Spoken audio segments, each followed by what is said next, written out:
The end of Togita Ohma. I sort of picked those words wisely because I think it perfectly encapsulates what my theory is going to be. Because ever since the return of Ohma in chapter 50, again, I'm going to repeat myself, it's one of my favorite chapters in the entire series. I think that entire section was written phenomenally. However, there was the question, now that the previous main character, the Ashura himself, Togita Ohma, was back in the story, what was his role in the story of Kengan Omega as a side character going to be? What would ultimately be his fate in the series? I'm going to be going into a lot of this, although I have covered this topic a little bit before, but I'll talk about that as well. But it's important to understand that I don't think many people have thought about what I'm going to talk about,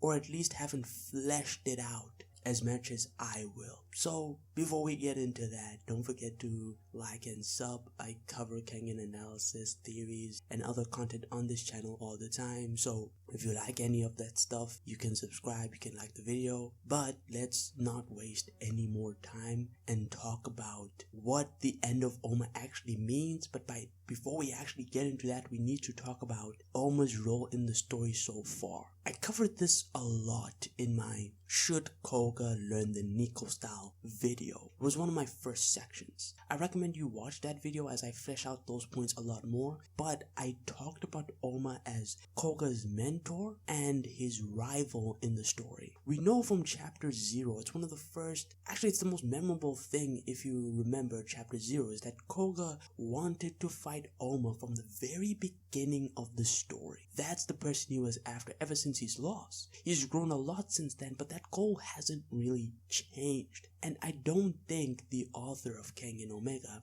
has any other plans besides Koga versus Ohma eventually happening. I think this fight will eventually happen, but we do know that Ohma has sort of been guiding him, and actually as of lately, as of chapter 200, we even saw Ohma saying he wanted to make Ohma his successor, but he explains the reason why, which I'll get to in the future. However, even from chapter 0, he has been a sort of shadow that Koga has been following, and with chapter 50, he was really there. He was really there in front of Koga. Koga got to see the legend, the Ashura fight himself. What's interesting is that I do not think that Koga thinks there's anyone stronger than Ohma. I don't think so. I think every time he's seen Ohma fight, he has never straight up seen him lose. He's always overcome his situation. The strongest person I think he's ever fought is between Lo Long and Mukaku, but he's never lost either time. So we have this image of the mentor and his guide. But we also know that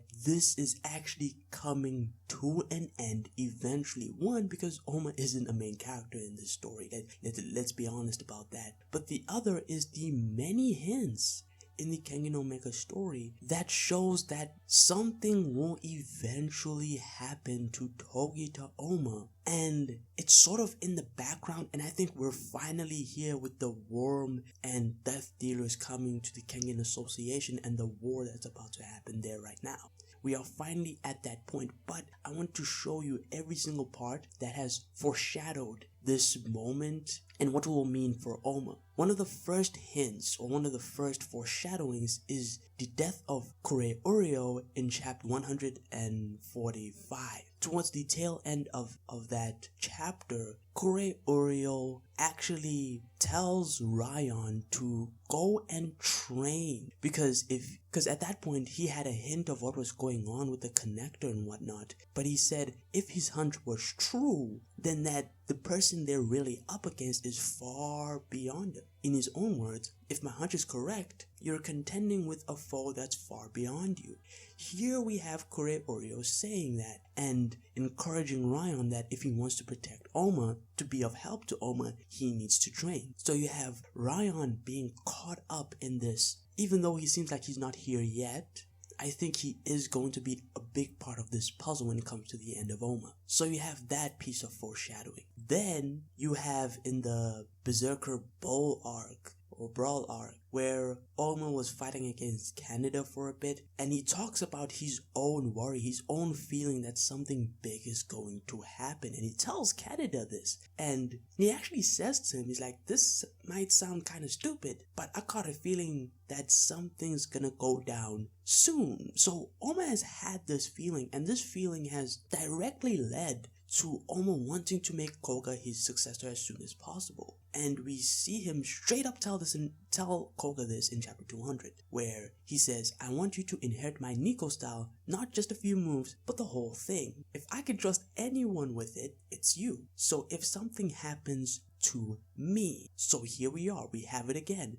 Ohma has a feeling of something big happening to him, or something big going on that he's just instinctively aware of. Keep in mind, the same thing's not happening for Ryuki. This is very important when it comes to what my theory will be. But here I've established that Ohma has a feeling that something bad will eventually happen. But what is that? Now, if I had made this video, if I had made it a few months back, it would be completely different, in my opinion. Because I thought that, well, we're looking at the death of Ohma. I would have said the following, that I think these are huge hints that Ohma might die, or at least be permanently put out of the story in such a way that he can no longer fight. So maybe he gets crippled or something. That was where I had my headspace at until a particular chapter happened, and this, I think, changed everything. This chapter was chapter 219, where Shen revealed that there was more than one connector. And then it finally hit me when I thought about what this could mean. How would there be two connectors?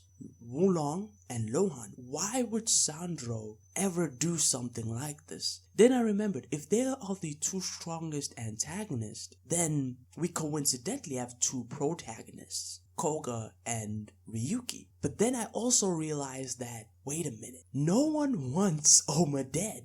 And that's where the problem with the death of Ohma comes in, really, is that one, we saw Setsuna said he won't allow Ohma to die. We see a lot of people, just Ryan is out here to protect him as well. Koga probably wouldn't let that slide. Ryuki wouldn't let that slide. So many people, but more importantly, the worm don't want to kill Ohma. Even Niko, the last Niko, a lot of people, I don't even think he's completely on the side of the worm. But even he had Faye not fight Ohma because, of course, Ohma is a valuable asset to the worm, so he's sort of following those orders. And so if no one wants Ohma dead, there's no reason to think that the big event is Ohma's death. Which means that we're kind of looking at this a little bit wrong. Maybe we're not looking at Ohma's physical death, but rather a mental one. And yes, this does mean that Ohma, the reason why Ohma was brought into the story was to be the mentor, of course, of Koga, but also to ultimately be his antagonist.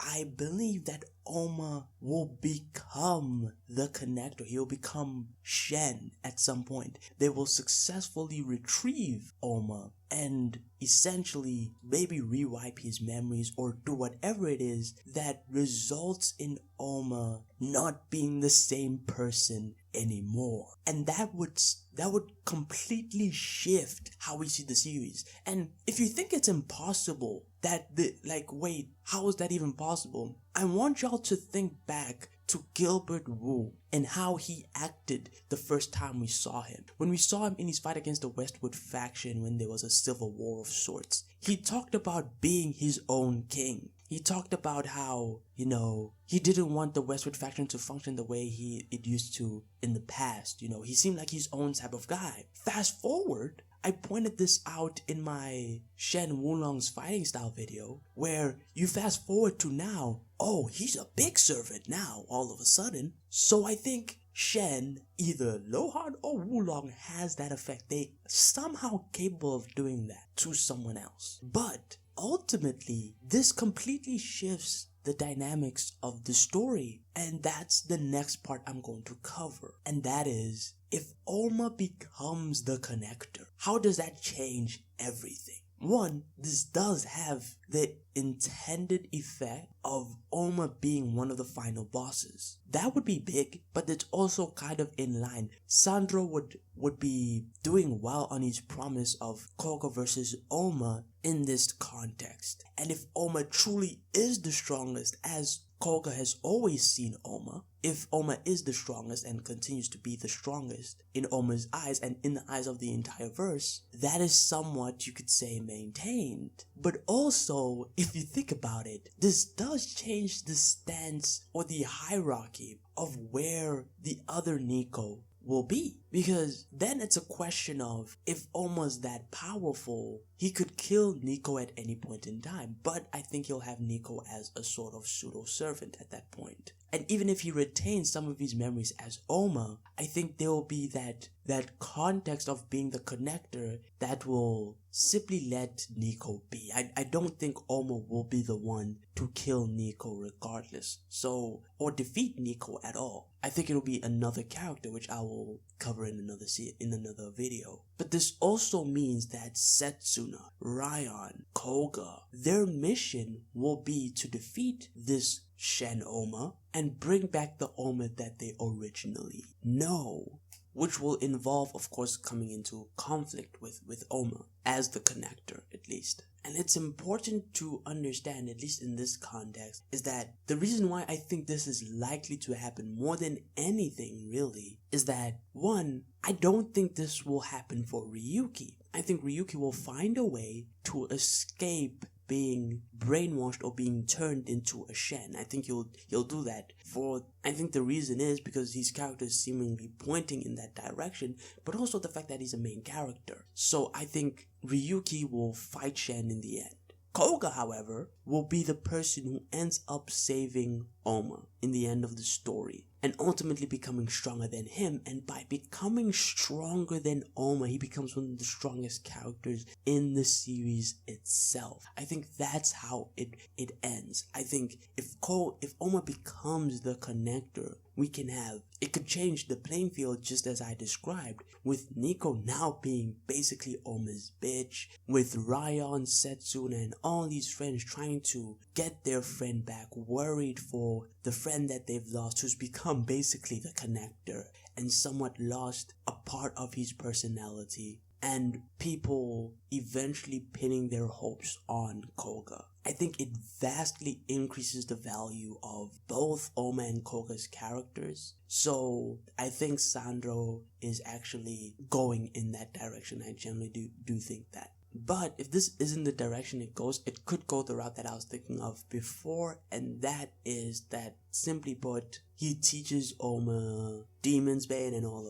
of this stuff, if he hasn't already, and then he just becomes unable to fight in the future. I think it's a bit more boring. I don't think Sandro will do that because he wants to maintain that dynamic between Koga and Ohma. And I think this inclusion, ultimately, it will maintain the dynamic of Koga and Ohma. I think it will vastly improve both their characters in this conflict and the characters of many other people in the story, but also it would give a pretty good reason as to why Sandro brought Ohma back into the story, because I don't think he would do all of this, really, bring Ohma from what was seemingly his death back to life to just die again or just not be able to fight. But yeah, that's it. That's the video. That's the conclusion. That's the theory. If you like that, don't forget to like and sub. Give me your thoughts on what you think of this theory, and until next time, take it easy.